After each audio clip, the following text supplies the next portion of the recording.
Bom dia, pessoal, ou boa tarde ou boa noite, dependendo do horário que você está ouvindo este programa. Eu sou Micael Amorim e nós estamos começando mais um programa aqui do quadro Dica Carcarás, que é o seu quadro de dicas de estudos para você que está iniciando ou querendo iniciar uma vida intelectual. Nós criamos esse humilde quadro.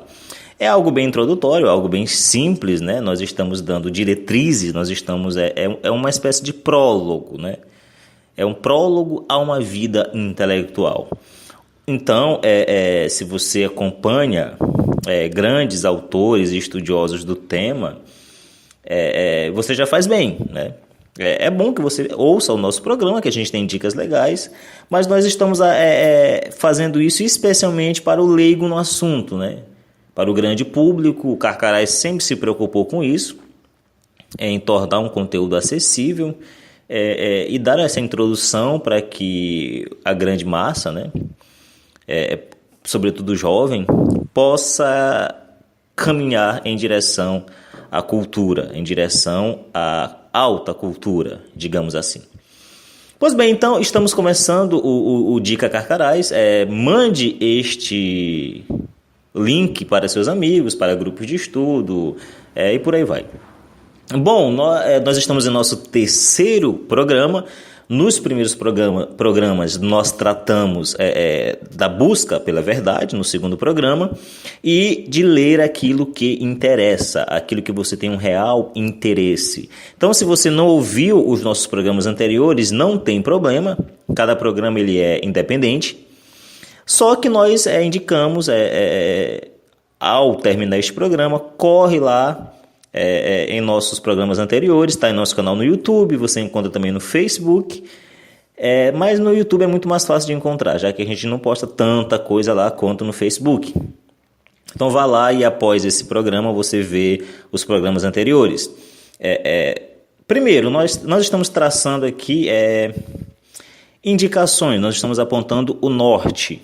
Você quer entrar numa vida de estudos, você tem o desejo de ser um intelectual ou de buscar a alta cultura e você não sabe por onde começar. Pois bem, nós estamos clareando as coisas para você. Bom, nós estamos nos baseando sobretudo no livro A Vida Intelectual, do Sertlanges, mas também uma coisa ou outra do Como Ler Livros, do Mortimer Adler, e também do Como Estudar e Aprender, do Mirey Lopes. Então fica aí já como dica de leitura.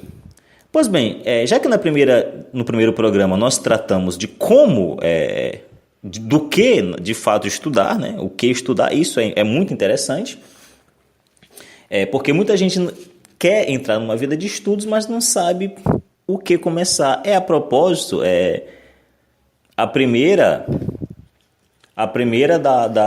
das dicas que o Mirey Lopes dá, né?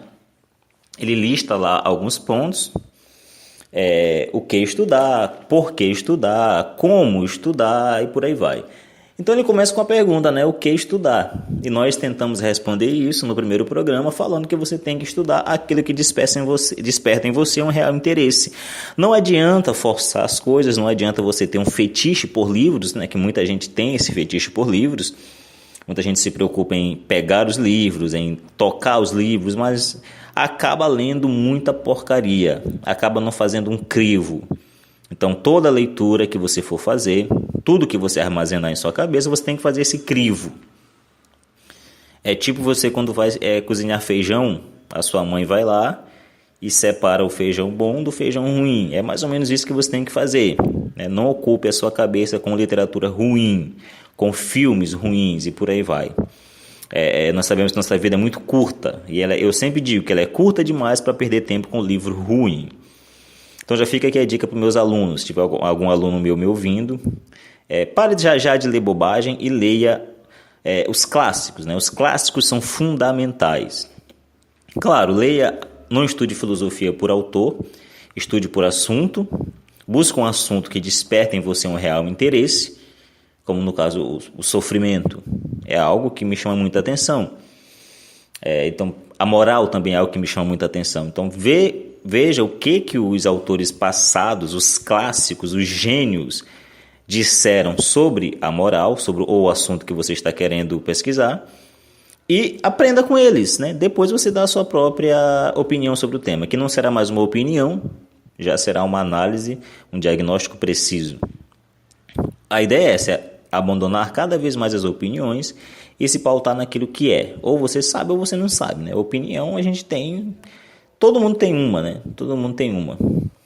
Mas uma análise precisa da realidade, são poucos que têm. Então faça esse crivo, né? E busque a verdade, ou seja, esteja disposto. Primeiro faça a suspensão da descrença. Ao ler uma obra, ao estudar uma obra de ficção, suponha que aquilo é verdade. Faça a suspensão da descrença. Faça todo um processo imaginativo onde você faz parte daquele livro. Aquele livro faz parte de você e você faz parte dele. Aquilo aperfeiçoa o teu caráter, aquilo está em você. E busque a verdade, esteja disposto nos seus estudos a mudar de opinião, a mudar de posição. Não deixe com que o orgulho e com que outros vícios o impeça de se curvar diante da verdade. Aonde ela aparecer, não importa se você gosta do autor ou não, não importa se o autor fez muita merda ou não, mas se pelo menos naquele ponto ele está certo, você tem de dar mérito a ele. Então não adianta ir ao autor com 4, 5, 6, 10 pedras na mão, não.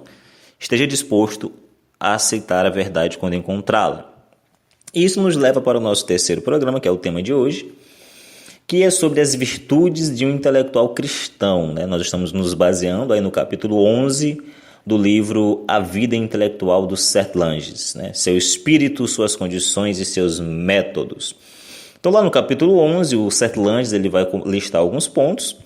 Ele vai falar sobre as virtudes comuns e as virtudes próprias do intelectual. Certo? Pois bem, então nós já falamos no programa passado sobre orgulho e tal, né?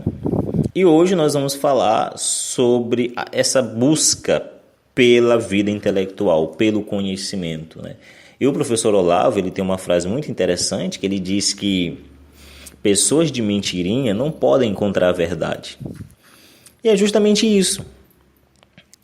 Se você vive uma vida de mentiras, se você vive uma vida de erro, uma vida de vícios, você realmente vai aplicar aquilo que você aquilo que você acredita, aquilo que você faz, no seu método de estudo. Então, o seu método de estudo, de pesquisa, ele já vai estar viciado. E o vício no método, ele é um dos grandes empecilhos para o encontro com a verdade. Esse encontro com a verdade, ele requer um compromisso com a mesma. Lembremos-nos da definição dada, né, para a filosofia. O amor ao conhecimento. Filosofia, o amor ao conhecimento, o amor à sabedoria, aquele que é amigo, aquele que ama o saber. Já dizia o Camões, transforma-se o amador na coisa amada, por virtude do muito imaginar. Não tenho logo mais que desejar, pois tenho em mim a parte desejada.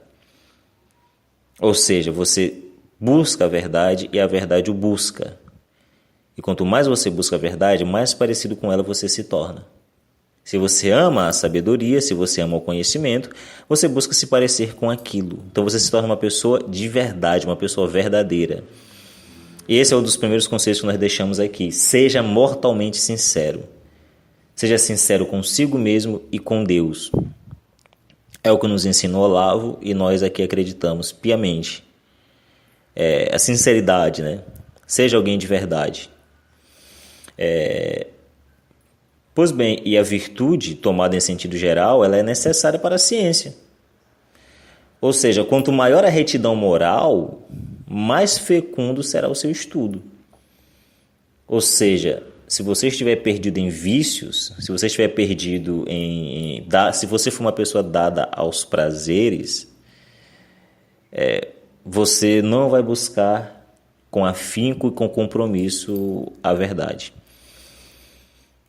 No reino da estudiosidade, né, nós temos dois vícios, nós temos a negligência e a vã curiosidade. E essa vã curiosidade pode se aproveitar de nossos instintos, né, e acabar nos viciando.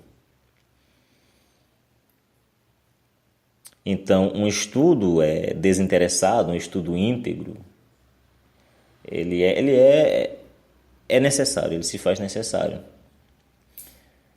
Porque o sujeito da ciência acaba esquecendo sua função, né? O intelectual é o quê? Ele é um homem. É um homem, o intelectual é um ser humano. Então, o homem com todas as suas nuances, todos os seus problemas, com todas as suas dialéticas, é o homem. A alma humana é assim. Então, você quando busca conhecimento, você quer que esse conhecimento faça parte de você, você quando busca a verdade, quer ter um encontro com ela, você quer que essa verdade faça parte de você. Mas o que é verdade? Ora, a verdade é uma pessoa, a verdade é nosso Senhor Jesus Cristo. É isso que você tem que colocar em sua cabeça, é isso que você tem que compreender. E como você vai ter um encontro com a verdade se você viver uma vida de mentiras?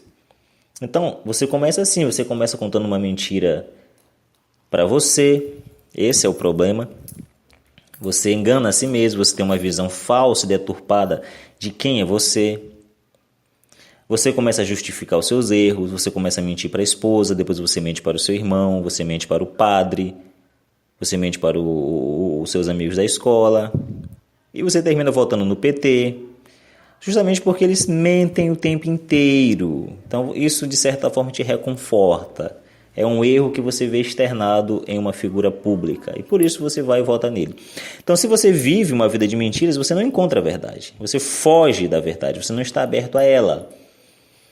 E engana-se quem pensa que pode viver de qualquer forma e ser um intelectual. Não pode. O intelectual ele é um homem. E esse conhecimento ele vai fazer parte de você. Então você tem que ser um recipiente limpo e digno de recebê-lo. É isso que sim. E você tem que ter limites também, né? Saiba até onde você pode ou não ir, né? Você não pode voar mais alto do que suas forças, né? Lembre de Ícaro, que voou perto demais do sol e as suas asas derreteram. Então, primeiro, nunca procure nada acima do teu alcance. Essa é a nossa segunda dica. Nunca procure nada acima do seu alcance. Conheça os seus limites.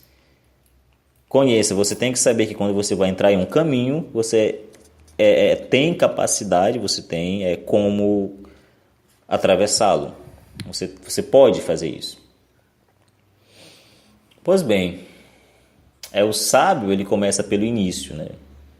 E ele só dá o passo seguinte, diz o Sertlanges, depois de ter firmado o anterior. É cada passo de uma vez. Então você está numa jornada de estudos, seja sincero, não seja um homem dado aos vícios. A gente vai falar um pouco sobre isso mais à frente.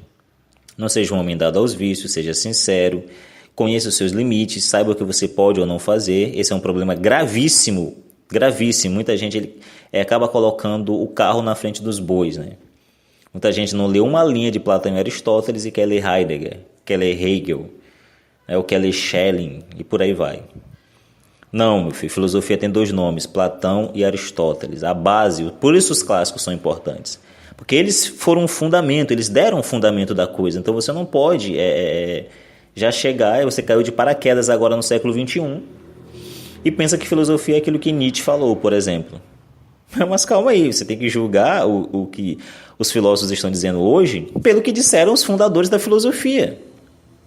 Rotineiramente se faz o contrário, você quer julgar Platão e Aristóteles pela ótica nietzschiana ou de outro filósofo, ou Foucault, ou por aí vai. Ou achar que Popper é um platônico e sabe o que Platão disse.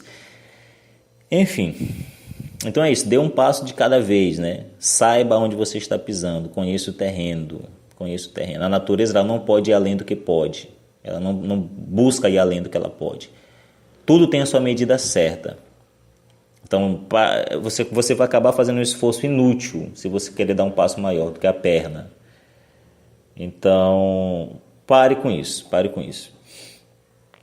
Então, uma outra dica importante é que o estudo não tome o lugar do culto, né? Da oração, da meditação direta sobre as coisas de Deus. Então já foi falado aqui que Deus, ele fala nós falamos com palavras, né? Deus ele fala com coisas, com fatos. Então, a contemplação é importante.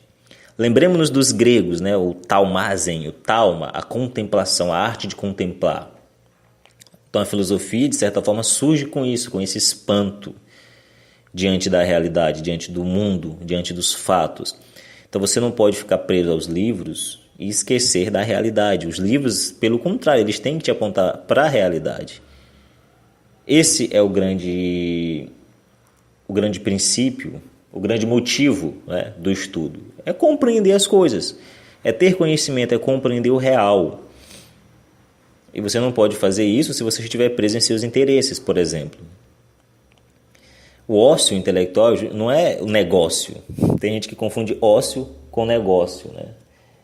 Então a finalidade maior do estudo seria essa, encontrar a alta cultura, né? Descrever a realidade. Então só assim tu pode subtrair as tuas paixões baixas, essas rivalidades profissionais, esse culto ao diploma, que na verdade é um culto ao título, né?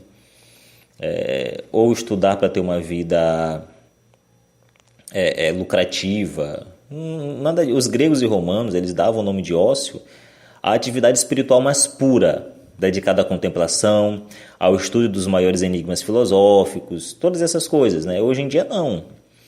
Hoje nós transformamos o ócio intelectual em negócio. Nós estudamos usando o estudo como um meio para quê? Para ter dinheiro, para aparecer, para inflar o nosso ego e por aí vai, né? E isso é totalmente errado. Nós temos que estudar para conhecer a realidade, para explicar um problema, explicar algo que acontece de fato no nosso dia a dia, algo que nos interessa. Então, é isso que nós temos que ter em mente. E você não pode substituir o estudo, a leitura, pelo seu recolhimento, né? Pela sua vida de oração, pela sua vida de meditação, de contemplação e de espanto diante do real. Você tem que deixar com que o fato fale com você. Você tem que ter esse conhecimento por presença, estar diante da coisa e deixar que a coisa fale com você diretamente. Essa intuição direta. Pois bem, o livro é importante, o estudo é importante, mas em um certo momento ele deve ceder seu lugar ao contato direto. Então, se você estuda tanto que não mais pratique a prece, o recolhimento, não lê mais a Bíblia, não lê a história dos santos, das grandes almas, eu recomendo aqui o livro da vida de Santa Teresa d'Ávila. Leia o livro da vida, Santa Teresa d'Ávila. Leia a Imitação de Cristo, fica aqui como dica de leitura, do Tomás de Kempis. Pois bem, se você está tão concentrado nos objetos do estudo e descuida da tua alma, descuida do teu hóspede interior, supondo que assim tu vai progredir, vai não, cara, tu vai regredir, a fonte vai secar. Então a ordem do espírito deve corresponder à ordem das coisas. Tem que entender que no real tudo se eleva ao divino, tudo dele depende, né? Por quê? Porque dele tudo provém. As nossas dependências elas vão se manifestando. Então nós temos que ter relações com o verdadeiro, com o real, com o divino. Não podemos esquecer disso. Cada verdade ela é um fragmento que expõe a verdade em si mesma. E essa verdade em si mesma, una, é a verdade de Deus, é o próprio Deus. Cada verdade é um reflexo, e por trás desse reflexo está a luz. Cada ser, diz o Sertlanges, cada ser é uma testemunha. Cada fato é um segredo divino. Para além do fato, da testemunha, do reflexo, está o objeto da revelação. Então, por mais que uma verdade particular ocupe o primeiro plano, as imensidões dela estão mais além. Então, o ser, ele se mostra, mas não se mostra completamente. Nós vemos, na verdade do mundo, na verdade dos fatos, um reflexo, um direcionamento, um apontamento para a verdade total. Se você lê o Ortega Gasset, o que é filosofia, isso está claríssimo lá. Nas coisas nós vemos o apontamento do ser, né? Nos entes nós vemos o ser em si, mas não completamente. O ser ele se mostra, mas ele se esconde, nós temos que buscar. Nós vemos que o ser não está todo ali, algo existe para além da matéria, algo existe para além do que nós estamos vendo. Pois bem, então estamos chegando ao fim, nós já estamos um pouco avançados, chegou a 20 minutos o programa, e de costume ele teria 15 minutos. Mas no próximo programa nós vamos falar um pouco mais sobre as virtudes e como disciplinar o corpo. Nós temos que entender isso. Ninguém pensa, mesmo que não esteja não fazendo uso de uma ideia feita, sem evocar um conjunto de imagens. Então todo pensamento ele evoca em si um conjunto de imagens, de emoções, de sensações, que acabam sendo aí de fato o caldo da ideia. Os espíritos se comunicam só que pelo corpo, né? Aristóteles já deixou isso claro. Então é isso, uma alma sã, ela só sobrevive em um corpo são. Então se você é alguém entregado a vícios, se você é alguém entregue aos prazeres, se você não pratica o recolhimento, a prece, a oração, se você não organiza a sua vida, o seu método de estudo também está desorganizado, a sua alma está carente. Então não pense que uma alma fechada para Deus, para as virtudes, entregue aos vícios, é uma alma que busca e que encontra a vida intelectual. Não encontra, infelizmente. Então, ao permanecer-se um guloso, um preguiçoso, ao abusar do álcool, ao ser uma pessoa entregue a excitações insanas, a pecados, como poderá uma pessoa assim ser dada aos estudos? Um amigo do prazer ele é um inimigo do seu corpo. E sendo um inimigo de seu corpo, ele se torna depressa um inimigo de sua alma. Entendem? Então, tudo aquilo que o intelecto não é algo fora de você. Aquilo que você acredita, a sua imaginação, ela não é algo fora de você. Aquilo que você sabe é o que você é. Senão você cair na paralaxe cognitiva. O que é isso? É você que está falando aqui, na verdade, a tua voz está falando aqui e o teu ser está lá na China. A tua voz está em um lugar, você está em outro. Aquilo que você fala é da boca para fora, não é o que você vive. O intelectual ele foge disso. Se você quer ser alguém de verdade, você não pode ser alguém que expresse a paralaxe cognitiva. Você é aquilo que você sabe, aquilo que você faz, aquilo que você diz. Você acredita naquilo. Filosofia se faz assim. Você pode ensinar qualquer outra disciplina sem acreditar nela, mas filosofia não. O filósofo é aquele que vive aquilo que ele diz. Filosofia, muito mais do que cultura filosófica, é um modo de vida. Isso estava bem claro nos gregos. Se você for ver Sócrates, se você for ver Platão, Aristóteles, filosofia é isso, é muito mais um modo de vida.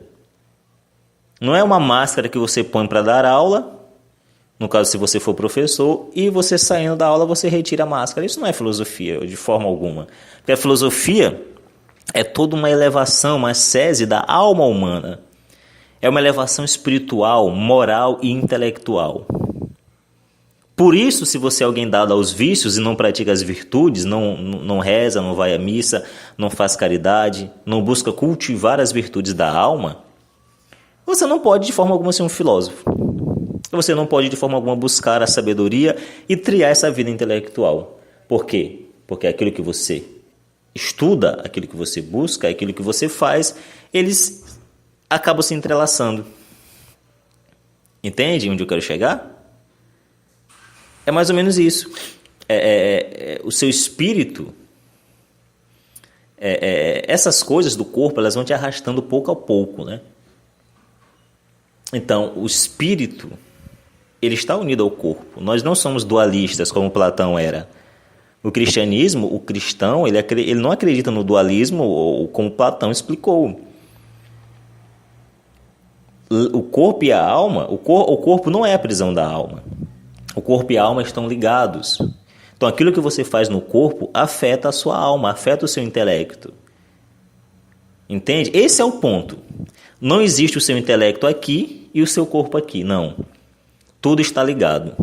Então, quando você corrompe o seu corpo com vontades pecaminosas com prazeres, quando você é um homem dado às festas e não pratica a solidão intelectual, não pratica o isolamento intelectual, você está corrompendo seu intelecto. É isso. É basicamente isso. Pois bem, então já estamos com o tempo estourado. Eu espero que vocês tenham gostado do programa de hoje. É o terceiro programa do quadro Dica Carcarás. Então é isso. Como estudar? Primeiro, anote aí. A apreensão ou captação dos dados pelo seu corpo, pelos sentidos, buscando fazer pesquisas, você apreende e você capta os dados. Segundo, a retenção e evocação desses dados. Você tem que ser capaz de memorizar e de relembrar, e de reter, e de evocar isso. Evocar esses dados a qualquer momento. Terceiro, você vai elaborar e integrar os conceitos e os critérios resultantes. Você vai fazer isso. E o quarto, isso aqui eu estou seguindo o Mirei Lopes, ele fala a aplicação dos mesmos à resolução de novos problemas. Ou seja, um contato direto com a realidade. Você estudou, você buscou, você conseguiu reter, e essa retenção da verdade, daquilo que você buscou, tem que encontrar um recipiente limpo, por isso você não deve ser entregue às paixões. Você tem que ser capaz de evocar aquilo, novamente, aquilo já faz parte de você, para resolver um problema real e efetivo. Não adianta ficar com coisas teóricas. Você vai na universidade hoje em dia, a universidade é uma terra do nunca, né? É todo mundo falando de teorias, todo mundo falando de ideologias, e a realidade de fato ela é excluída. Isso não é papel de intelectual, isso é papel de falastrão, de charlatão. Porque o intelectual ele vai resolver algum problema, mesmo que seja um problema na sua vida. Isso que você sabe tem de servir para algo. Esse algo é uma mudança, pelo menos uma compreensão do que você está vivendo, se não do mundo, se não da sociedade, pelo menos sua, pelo menos compreenda a si mesmo, né? É o primeiro passo, compreenda a si mesmo. Então, na próxima aula, nós vamos falar sobre o intelectual e a solidão. Qual o papel da solidão para a vida intelectual? Vejo vocês lá e até a próxima Dica Carcarás. Eu sou Micael Amorim e convidamos vocês a seguir nossas redes sociais, inscrever-se em nosso canal no YouTube e acompanhar todos os projetos Carcarás. De São Luís do Maranhão, fui. Lá no sertão é um bicho que voa que nem avião. É um pássaro mavado, tem o bico volteado que nem gavião.